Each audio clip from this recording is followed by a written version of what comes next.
Alhamdulillah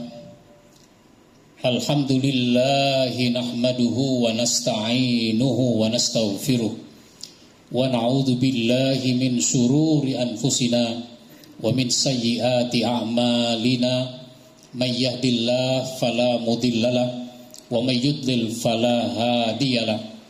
Asyhadu an la ilaha illallah wahdahu la syarikalah wa asyhadu anna Muhammadan abduhu wa rasuluh. Allahumma salli wa sallim wa barik ala sayyidina Muhammadin wa ala alihi wa ashabihi ajma'in. Amma ba'du, fa ya ibadallah usikum wa nafsi bitaqwallah wa ta'atihi la'allakum tuflihun. Qala Allah Ta'ala fil Qur'anil Karim, a'udzu billahi minasy syaithanir rajim. Ya ayyuhalladzina amanu taqullaha haqqa tuqatih wa la tamutunna illa wa antum muslimun. Shadaqallahul azim. Ma'asyiral muslimin sidang Jumat rahimakumullah. Ayat yang tadi saya bacakan adalah surat Ali Imran ayat 102. Ayat yang sering disampaikan oleh para khatib pada hari Jumat. Hai orang-orang yang beriman, bertakwalah kamu kepada Allah dengan sebenar-benar takwa. Jangan sampai kamu mati kecuali dalam keadaan muslim, dalam keadaan tunduk patuh taat kepada Allah. Sesudah ayat ini turun, para sahabat Nabi itu merasa resah, merasa gelisah. Bisa jadi dalam hidup ini kita kadang-kadang merasa resah, merasa gelisah. Tapi keresahan, kegelisahan itu kadang-kadang perkaranya, sebabnya faktor-faktor duniawi. Khawatir tidak punya uang, khawatir jabatan saya berakhir, khawatir kasus saya terbongkar. Ada keresahan-keresahan. Sahabat-sahabat Nabi itu resah karena khawatir tidak termasuk haqqa tuqatih. Khawatir tidak termasuk orang yang bertakwa dengan sebenar-benar takwa. Karenanya mereka meningkatkan kualitas dan kuantitas ibadah. Apalagi yang namanya sholat malam. Itu betul-betul dilakukan dengan waktu sepertiga malam terakhir. Kalau disebut sepertiga malam terakhir, malam itu dibagi 3. Malam dimulai dari maghrib, berakhir pada waktu subuh. Dari maghrib sampai subuh itu dibagi menjadi 3 bagian.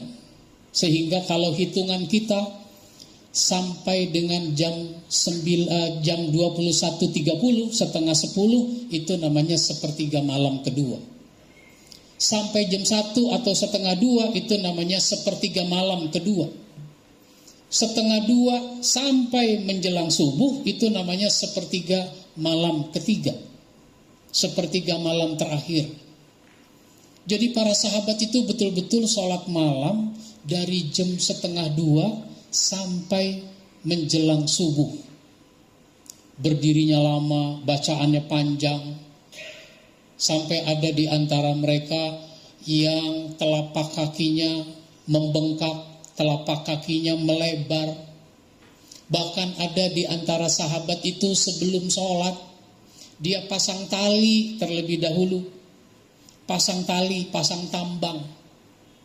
Sehingga nanti pada saat Allahu Akbar, tangan itu, tali itu ada di sela-sela ketiak. Untuk apa? Untuk mencegah jangan sampai kalau ngantuk jadi oleng kemudian jatuh. Sampai di sini sudah dianggap sebagai berlebihan. Berlebihan dalam ibadah. Bisa jadi kita sih tidak berlebihan dalam ibadah, yang ada kekurangan. Sahabat sampai dinilai berlebihan dalam ibadah. Maka Allah Subhanahu wa ta'ala menurunkan surat At-Taghabun, surat 64 ayat 16. Fattaqullaha mastata'tum, maka bertakwalah kamu kepada Allah semampumu. Kalau diterjemahkan semampumu, kadang-kadang kita juga berpikirnya minimal. Maka lebih enak menerjemahkannya, bertakwalah kamu kepada Allah seoptimal mungkin. Tidak usah terlalu memaksakan diri kalau memang tidak mampu. Bertakwalah kamu kepada Allah seoptimal mungkin. Supaya kita bisa bertakwa seoptimal mungkin, apa yang harus dilakukan? Di dalam ayat ini disebutkan ada 3. Pertama adalah wasma'u, maka mendengarlah. Mendengar apa? Mendengar nasihat, mendengar uraian ilmu, mendengar khutbah. Kalau mau bertakwa, dengarlah khutbah, dengarlah nasihat. Bahkan para sahabat Nabi tidak menunggu Nabi menyampaikan nasihat, tidak menunggu Nabi menyampaikan khutbah. Ada sahabat yang secara aktif datang menemui Nabi. Untuk apa? Minta nasihat. Kenapa begitu penting mendengar nasihat? Sebab dengan nasihat yang tidak tahu jadi tahu, yang lupa jadi ingat. Ini sesuatu yang penting. Wasma'u, mendengarlah. Banyak orang tidak mau mendengar. Yang kedua, kata Allah di dalam ayat ini adalah wa'ati'u, yaitu taat. Kalau sudah diberi nasihat, sudah dikasih tahu, taati. Maka para sahabat berusaha menunjukkan ketaatan meskipun berat, meskipun masih suka dengan sesuatu yang tidak baik, tapi dia mesti mentaatinya. Kita tentu masih ingat Allah Subhanahu wa ta'ala mengharamkan minuman keras dengan diturunkannya surat Al-Maidah ayat 90. Innamal khamru wal maisiru wal ansabu wal azlamu rijsum min amali syaitan fajtanibuhu la'allakum tuflihun. Sesungguhnya minuman keras, innamal khamru, judi. Zaman sekarang berkembang perjudian di negeri kita, bahkan disebut dengan judi online. Dulu orang kalau mau berjudi kadang menunggu ada layar tancap, menunggu ada pertunjukan orkes, pertunjukan musik, atau pergi ke tempat yang memang ada perjudian. Sekarang orang bisa berjudi dari rumahnya masing-masing, dari kamarnya masing-masing, dari tempat kerjanya masing-masing, dan seterusnya. Terus mengundi nasib dengan anak panah, lalu berhala. Itu semua adalah perbuatan syaitan. Jauhi. Maka para sahabat setelah mendengar ayat ini diturunkan, mereka langsung membuang minuman keras itu ke jalan-jalan di kota Madinah, sehingga jalan-jalan di kota Madinah itu jadi becek karena minuman keras dibuang. Ini sebuah contoh. Mereka masih suka, mereka masih nyimpen. Tapi karena ini sudah waktunya diharamkan, maka mereka meninggalkan semua itu. Enggak nuruti suka, enggak nuruti perasaan. Taat. Oleh karenanya,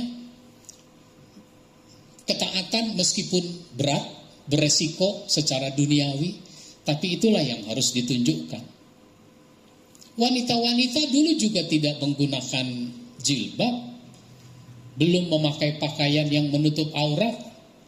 Nah, ketika ayat yang memerintahkan para wanita untuk berhijab, untuk menutup aurat, maka mereka enggak semuanya sedang berada di dalam rumah.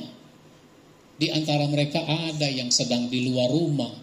Ketika disampaikan ayat itu, langsung mereka mencari kain sedapatnya. Kalau kayak kita ada kain lagi dijemur, ambil saja, tutup. Cuma karena bukan ukurannya, ditutup ke atas yang bawah kelihatan, ditutup ke bawah yang atas kelihatan. Tapi itulah contoh ketaatan yang luar biasa.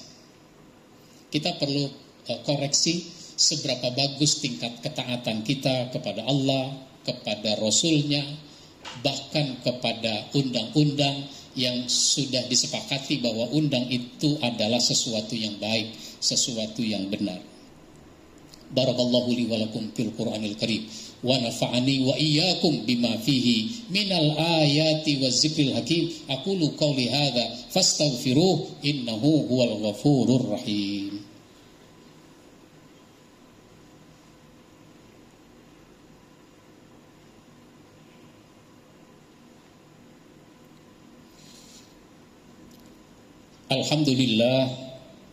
Alhamdulillahilladzi an'amana bi ni'matil iman wal islam.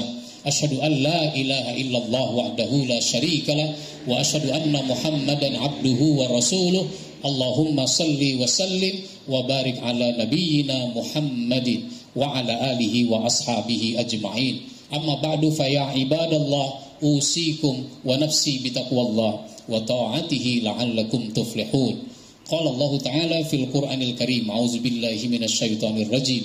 Ya ayyuhalladzina amanu taqullaha haqqa tuqatih wa la tamutunna illa wa antum muslimun. Shadaqallahul azim. Jamaah sidang Jumat rahimakumullah. Yang ketiga, biar supaya kita bisa bertakwa secara optimal, kata Allah Subhanahu wa taala dalam ayat ini adalah wa anfiqu khairal li anfusikum. Berinfaklah yang baik untuk dirimu. Karena ciri orang takwa itu adalah alladzina yunfiquna fis sarra wad darra. Dia menginfakkan hartanya di waktu lapang maupun di waktu sempit. Maka kalau orang mau bertakwa, dia selalu berusaha untuk berinfak, mengeluarkan hartanya. Sehingga tidak mungkin kalau orang mau bertakwa dia sampai korupsi. Tidak mungkin orang mau bertakwa sampai mendapatkan harta yang tidak halal. Kenapa? Bagaimana mungkin dia mau berinfak tapi harta uang dari cara yang tidak halal? Nah, itu begitu. Sogok menyogok, suap menyuap, dan seterusnya. Itu sesuatu yang tidak mungkin dia lakukan. Karena apa? Dia mau bertakwa. Kalau mau bertakwa dia mesti infak. Infak dari harta yang baik, dari harta yang halal, bukan menghalalkan segala cara. Apalagi untuk mendapatkan sesuatu yang tidak halal itu sampai mencari legalitas hukum. Mencari legalitas hukum supaya yang tidak halal seolah-olah menjadi halal. Maka disebutkan wala taqulu amwalakum bainakum bil batil. Jangan kamu makan harta di antara kamu dengan cara yang tidak benar. Watudlu biha ilal hukam, apalagi kalau kamu sampai membawanya kepada hakim. Begitu banyak sengketa harta dibawa kepada hakim. Dibawa kepada hakim. Para pihak itu bisa disogok. Kenapa? Litakulu fariqam min amwalin nasi bil ismi, supaya kamu bisa makan harta orang dengan cara berdosa. Wa antum ta'lamun, padahal kamu juga tahu itu bukan hak kamu, itu bukan punya kamu. Ini sesuatu yang harus mendapat perhatian kita semua. Infakkan yang baik untuk dirimu, untuk kebaikan dirimu juga. Wa may yuqa shuhha nafsihi faulaika humul muflihun. Siapa yang dihindarkan dirinya dari kekikiran, maka dia termasuk orang yang beruntung. Qala Allah Ta'ala fil Qur'anil Karim, a'udzu billahi minasyaitonir rajim. Innallaha wa malaikatahu yusalluna 'alan nabi ya ayyuhalladzina amanu sallu 'alaihi wa sallimu taslima. Allahumma salli 'ala Muhammad wa 'ala ali Muhammad kama sallaita 'ala Ibrahim wa 'ala ali Ibrahim wa barik 'ala Muhammad wa 'ala ali Muhammad kama barakta 'ala Ibrahim wa 'ala ali Ibrahim fil 'alamina innaka Hamidum Majid. Allahumma ighfir lil mu'minina wal mu'minat wal muslimina wal muslimat al ahya'i minhum wal amwat innaka sami'un qaribun mujibu da'wat ya qadiyal hajat. Allahumma ansur man nasaraddin wahzul man khazalal muslimin. Allahumma ansuril islam wal muslimin fi kulli makan wa fi kulli zaman. Allahumma arinal haqqa haqqa warzuqna ittiba'ah wa arinal batila batila warzuqna istinabah. Allahumma Rabbana zalamna anfusana wa illam taghfir lana wa tarhamna lanakunanna minal khasirin. Rabbana atina fid dunya hasanah wa fil akhirati hasanah wa qina adzaban nar. Ibadallah, innallaha ya'muru bil 'adli wal ihsan wa ita'i dzil qurba wa yanha 'anil fahsya'i wal munkari wal baghi ya'izukum la'allakum tadhakkarun wa la dzikrullahi akbar.